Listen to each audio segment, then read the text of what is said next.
Your body is listening to every single thought you repeat to yourself all day long, and I think most people massively underestimate just how much their nervous system healing, inflammation, pain levels, muscle tension, hormones, and even pelvic floor symptoms are influenced by the emotional environment that they live in every single day. One of the most fascinating things that I've noticed through years of studying fascia or connective tissue, chronic pain, the nervous system, human behavior, and healing is that the body responds differently when someone truly believes healing is possible. Because when someone spends years repeating things like, my body failed me, or I'm broken, or this is just what happens after kids, or I'll probably always have pain, or I'm getting older, their nervous system hears that too. Science actually supports this. So your brain is constantly scanning for safety or danger through something called neuroception, which means your body is subconsciously interpreting your stress levels, thought patterns, past experiences, emotional states, and environments, really just to decide whether this feels safe enough to heal or whether it needs to stay in survival mode. This is why stress does not just live in the mind. Your body, you can literally see it in the body. Tight jaws, shallow breathing, pelvic floor gripping, stomach clenching, chronic tension, just exhaustion, increased pain, sensitivity, just gut issues, and overall burnout. The body does truly keep the score of what the mind tries to suppress. So research shows that chronic stress can increase your cortisol levels, amplify inflammation, alter autoimmune function and dysregulation of hormones, and even strengthen pain pathways in your brain. That means if your body constantly feels emotionally unsafe, physically threatened, overstimulated, unsupported, or stuck in a state of pressure and hypervigilance, healing becomes much harder because the nervous system,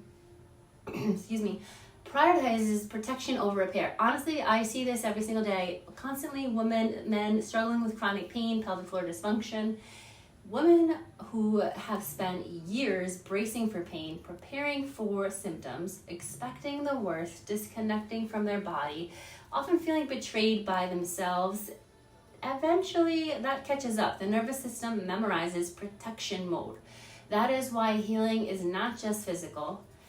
Yes, we need movement and blood flow and mobility and nourishment and sleep and all the things, strength and proper support, but we also need safety, self-trust, hope, emotional regulation, and peace, and the belief really that your body is capable of changing, because your body responds differently when it finally stops feeling like it's under attack. I think that so many women and so many people are waiting to finally feel certain before they start healing and resting and changing their habits and investing in themselves, or believing they deserve more from life and from their body.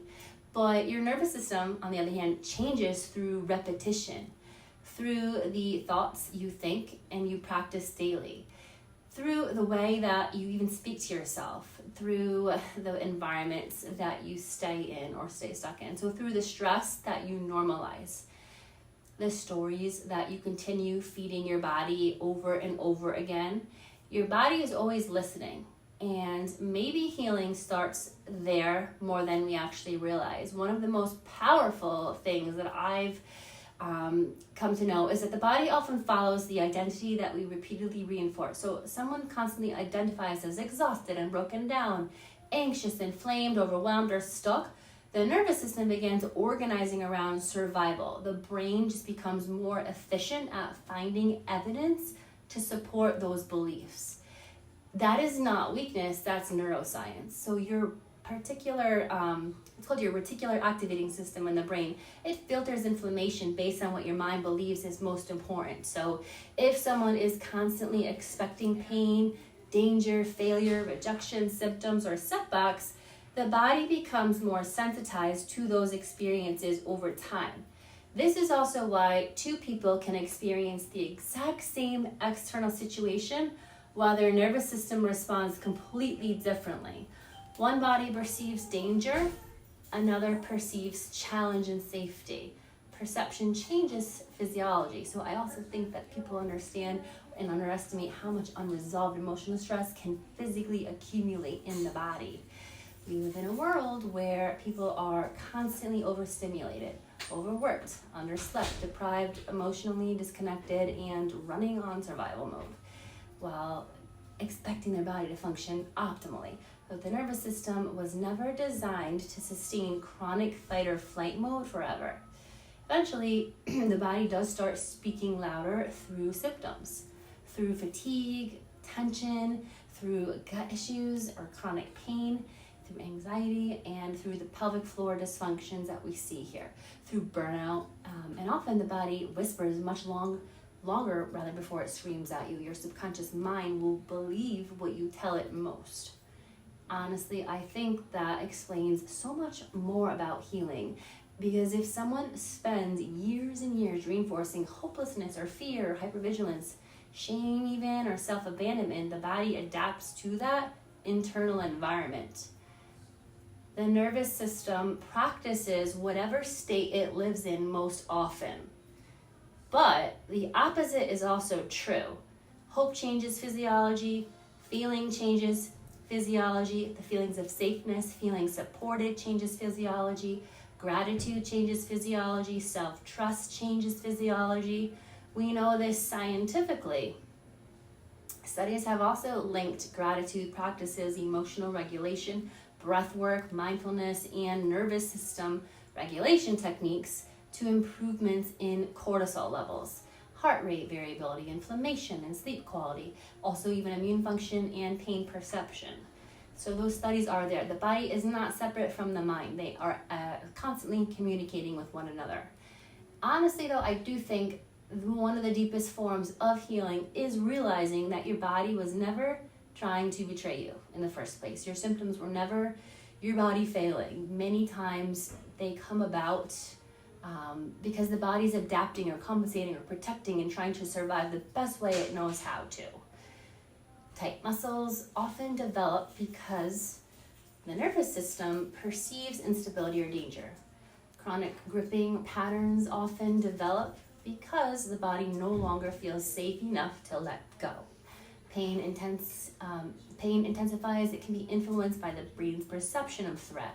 That doesn't mean symptoms are all in your head at all.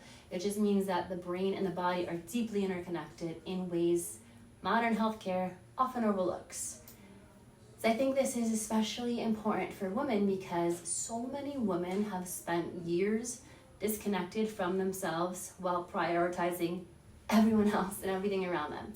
They ignore exhaustion, they push through pain, they minimize symptoms, they stay in stressful environments, silencing their emotions, they run on adrenaline, and then wonder why their body eventually crashes. The nervous system keeps track of everything, of all of it.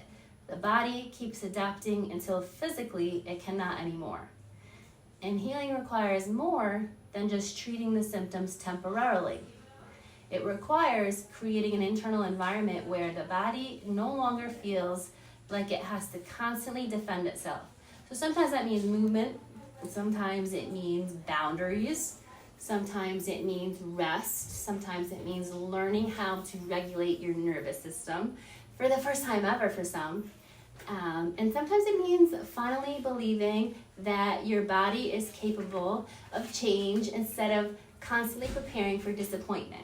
And one actionable thing that I want people to start practicing to take away from this is something called opposition thinking. I tell all my patients about this. Meaning, the moment you notice yourself feeding your body fear, lack, hopelessness, shame, worst case scenarios, intentionally do this thing.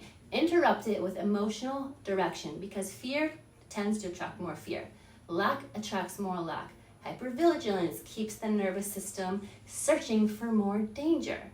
Your brain becomes better at finding whatever you repeatedly focus on and tell it. So if you catch yourself thinking, nothing ever works for me, pause. Intentionally replace that with something like, your nervous system can begin practicing, my body is capable of change. I am safe. Healing is possible for me too. Or I can support my body instead of fighting it. It might sound simple, but repetition changes neural pathways. It is a proven fact. Your nervous system responds to what it practices most. And over time, the body begins responding differently when it no longer feels trapped in the same emotional state every single day.